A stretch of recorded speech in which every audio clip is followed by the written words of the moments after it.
जब अमरनाथ की गुफा में रात को सीसीटीवी कैमरे लगाए गए, उसके बाद जो हुआ देखकर आपका दिल दहल जाएगा।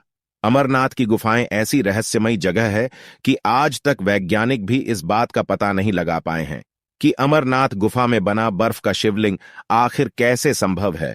हर साल अमरनाथ मंदिर केवल 2 महीने के लिए ही खुलता है और बाकी पूरे साल बंद रहता है। अमरनाथ से जुड़े कई ऐसे रहस्य हैं जिसके बारे में आज तक किसी को मालूम नहीं पड़ा है, लेकिन इस बात से नकारा भी नहीं जा सकता है। कोई शक्ति तो है जो इस संसार को चला रही है। जहां स्वयं महादेव का वास हो, वहां चमत्कार होना तो स्वाभाविक है। आज की घटना कुछ ऐसी ही रहस्यमय चीजों से जुड़ी हुई है जिसे सुनकर आप भी चौंक जाएंगे। लेकिन उससे पहले यदि आप भी बाबा अमरनाथ के सच्चे भक्त हैं तो कमेंट बॉक्स में हर हर महादेव जरूर लिखें। सिर्फ 2 महीने के लिए अमरनाथ का मंदिर खुलता है और बाकी के 10 महीने बंद रहता है। इसका रहस्य आज तक कोई नहीं जान पाया है कि आखिर अमरनाथ में शिवलिंग बर्फ से कैसे बना है। यह तो स्वयं महादेव ही जानते हैं। महादेव की लीला है कि हमें अमरनाथ के बर्फ के बने शिवलिंग के दर्शन हो पाते हैं।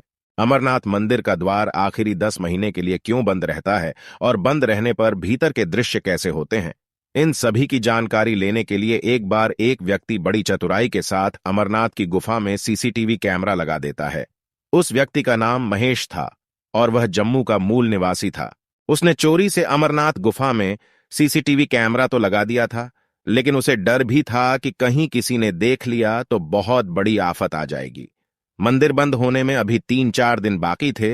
इन 2 महीनों में अमरनाथ में भयंकर भीड़ होती है, क्योंकि भक्त केवल यही 2 महीने यानी कि जुलाई और अगस्त में ही अपने महादेव के दर्शन कर सकते हैं। देखते ही देखते मंदिर का द्वार बंद होने का समय आ गया।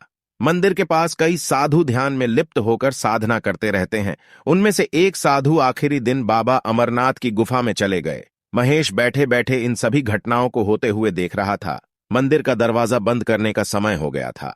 सभी श्रद्धालु दर्शन करके वापस लौट रहे थे, लेकिन जो साधु बाबा अमरनाथ के मंदिर में गए थे वह नहीं लौटे और मंदिर का द्वार बंद हो गया।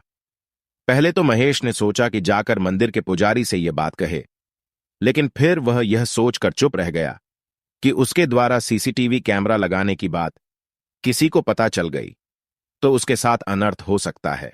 इसलिए महेश चुपचाप अमरनाथ गुफा के अंदर होने वाले सभी गतिविधियों पर नजर रख रहा था। मंदिर के द्वारा बंद होने के करीबन 6 दिन बाद महेश ने साधु को दोबारा देखा। साधु महादेव की शिवलिंग के ठीक पास में बैठे ध्यान कर रहे थे। करीबन 1 हफ्ते के बाद महेश ने गौर किया कि वह साधु जो कि ध्यान में लिप्त थे, उनका शरीर धीरे धीरे कम होते जा रहा है। महेश ने सोचा कि कुछ नहीं खाने पीने के कारण साधु कमजोर होते जा रहा है, इसलिए शायद उसका शरीर कम नजर आ रहा है। कई महीनों तक यही दृश्य नजर आया और फिर करीबन 3 महीने के बाद महेश ने गौर किया कि ध्यान में बैठे साधु बाबा के पैर गायब हो चुके हैं और उन्हें देखकर लग रहा था कि वह हवा में बैठे हुए हैं। महेश इस दृश्य को देखकर चौंक गया। उसके समझ के बाहर था कि यह कैसे संभव है कि एक साधु जो कि ध्यान में लिप्त है, उनका पैर कैसे गायब हो गया है। वह अत्यंत परेशान होने लगा और फिर करीबन 6 महीने के बाद उसने देखा कि साधु के हाथ भी गायब हो गए। इस दृश्य को देखकर महेश इतना परेशान हो गया कि वह बीमार रहने लगा। देखते ही देखते 1 साल पूरे होने वाला था और अब 10 दिनों में फिर एक बार अमरनाथ का मंदिर खुलने वाला था। तब उस वक्त महेश ने गौर किया, जो साधु पिछले 1 साल से ध्यान में बैठे हुए थे वह धीरे धीरे कर गायब हो गए हैं। हैरान परेशान होकर महेश मंदिर के पुजारी के पास गया और उन्हें सभी बातों के बारे में सच सच बताया।